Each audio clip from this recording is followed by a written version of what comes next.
आप सभी का मेरे चैनल में दिल से स्वागत है। मैं फिर से लेके आ गई एक न्यू ब्लॉग। तो मैं कहीं आज बाहर जा रही हूँ, तो पता नहीं मेरा कैसे प्लान बना कैसे नहीं, ये मुझे भी नहीं पता। पापा का नहीं बना मेरे साथ, तो कोई बात नहीं, तो चलो कोई नहीं। तो मैं जा रही हूँ, बहुत अच्छी जगह पे जा रही हूँ। कभी मैं वहाँ पे गई भी नहीं थी, कभी मैंने मतलब कि 1-2 दिन उस चीज़ के लिए मैं सोच रही थी यहाँ मैं कभी जा भी पाऊँगी कि ये नहीं जा पाऊँगी। तो मैंने कहा ये मेरा अधूरा ही रह जाएगा। तो इस वजह से काम के चलते भाई, जैसे कि घर के काम आपको पता है, थोड़ी सी प्रॉब्लम, तो आपको पता है कि इतना कुछ आपको इसलिए नहीं दिखा रही थी और कुछ मेरे ब्लॉग इसलिए नहीं आ रहे थे। मेरी इंस्टाग्राम हो चुकी है बंद, पीछे से पता नहीं कैसे क्या हुआ, मेरी हैक किसी ने कर ली है, क्या हुआ क्या नहीं। तो मतलब कि मेरी इंस्टाग्राम हो चुकी थी बंद, तो मेरा कुछ उसमें दिमाग ख़राब था और कुछ मेरा फ़ोन चलाने का भी बिल्कुल भी मन नहीं था। तो ब्लॉग इस करके मेरे नहीं आ पा रहे थे। अगर जो ब्लॉग बनाए हैं तो वो मैं डाल नहीं पा रही थी, क्योंकि मेरा बहुत ज़्यादा मूड ऑफ था। क्योंकि बड़ी मुश्किल से मेरे मतलब कि इंस्टाग्राम पे फॉलोअर्स बढ़ने लग गए थे, मतलब कि वीडियो मतलब कि आगे बढ़ने लगी थी और मुझे देखने लग गए थे वीडियो मेरी।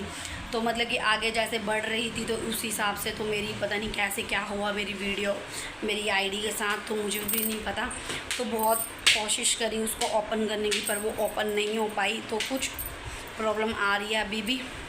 तो मैं ये सोच रही हूँ वहाँ से आने के बाद देखते हैं कि अगर मेरी आईडी दोबारा से खुल जाती है तो मैं खोलूँगी ज़रूर, उसको कोशिश करूँगी। कोशिश करने वालों की कभी हार नहीं होती। तो इस करके तो मैं अब जा रही हूँ, अब मैं अपनी बुआ के सास के घर जा रही हूँ। तो हस्बैंड मेरे काम पे गए हैं, वहाँ से उनका भी वही रास्ता है, मेरा भी वही रास्ता है। तो उन्होंने बोला चलो मैं आपको ड्रॉप कर दूँगा, आपको आधे रास्ते तक ड्रॉप कर दूँगा, वहाँ से मेरी बुआ आएगी तो मुझे अपने घर ले जाएगी।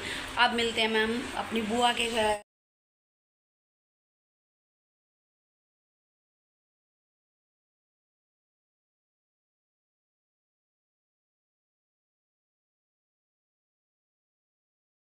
ये अपनी बुआ के घर ही है, मेरी बुआ सास, इनके घर आई हूँ, इनके साथ मैं कहीं जा रही हूँ। वो अभी सरप्राइज़ है, हम कहाँ जा रहे हैं वो आपको ब्लॉग में देखने को मिलेगा। कैसा लगा बुआ मैं आई?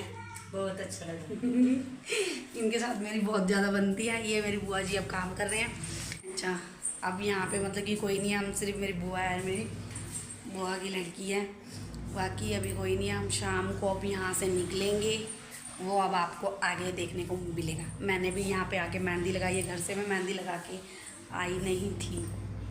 ओके, अब ब्लॉग में बने रहना, बाद में। ये तैयार हो चुके हैं मेरी बुआ, ये भी जा रहे हैं, सब रेडी हो चुके हैं। अब 9 बज चुके हैं, अब यहाँ से अब हम निकलेंगे तो आपको पता लग जाएगा। बस में आ चुके थे बस स्टॉप पे। बस स्टॉप पे जैसे ही हम आए तो बहुत ज़्यादा लेट बस आई थी, रात को 11:30 बज चुके थे। बस में जैसे ही एंट्री करी तो बस में कोई सीट नहीं मिली। हम बस से नीचे उतर आए, हमने सोचा चलो घर जाने का वापस प्लान बना लेते हैं। तो बस वाले ने मना कर दिया कि नहीं जाना भाई, मैं बस का अरेंजमेंट कर देता हूँ तुम्हारा। तो हम यहाँ पे बैठे बैठे थक चुके थे। तो जैसे ही रात को बस का अरेंजमेंट हुआ, रात के 1:30-2 बजे तक बस का अरेंजमेंट हुआ, तो हम बस में बैठे। तो हम सवेरे आ चुके थे। यहाँ आने के बाद नहा धो के हमने करा चाय वाय का नाश्ता करने के बाद हम रेडी होके चले गए थे दर्शन करने के। मैं आ चुकी हूँ वृंदावन में, जो कि फ़र्स्ट टाइम मैं आई हूँ दर्शन करने के लिए। मेरे को यहाँ पे आके बहुत अच्छा लग रहा था। तो जैसे तैसे करके मेरा प्लान पता नहीं कैसे बन चुका था, तो आई। तो अब हम जा रहे हैं राधा रानी जी के दर्शन करने के लिए। दर्शन करके अब हमने वैन करी थी। जो वैन थी उसमें मतलब कि 100 रुपये एक बंदे का था, जो 3-4 मंदिर घुमाने वाला था बरसाना के। राधा रानी के भी दर्शन उसी ने करवाने थे। तो हमने सोचा कि चलो कोई नहीं, तो हम ऐसे कर लेते हैं। तो उसने सबसे पहले यहाँ पे इस मंदिर के पास उतारा। इस मंदिर पे हम जैसे ही हम अंदर आए तो मैं देख के इस मंदिर को हैरान हो गई और मेरा दिल इस मंदिर पे आ गया था। मेरा दिल ये था कि भाई इस मंदिर से मैं बाहर ही ना जाऊँ, मेरा यहीं पे ही दिल लग गया था।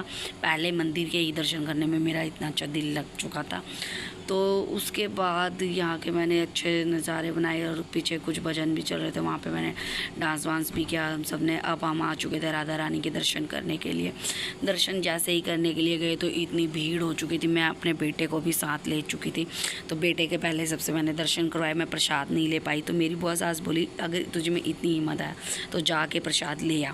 तो मुझे प्रसाद भी मिला, राधा रानी के अच्छे दर्शन भी हुए, सबसे आगे पहुँच गई थी भीड़ में।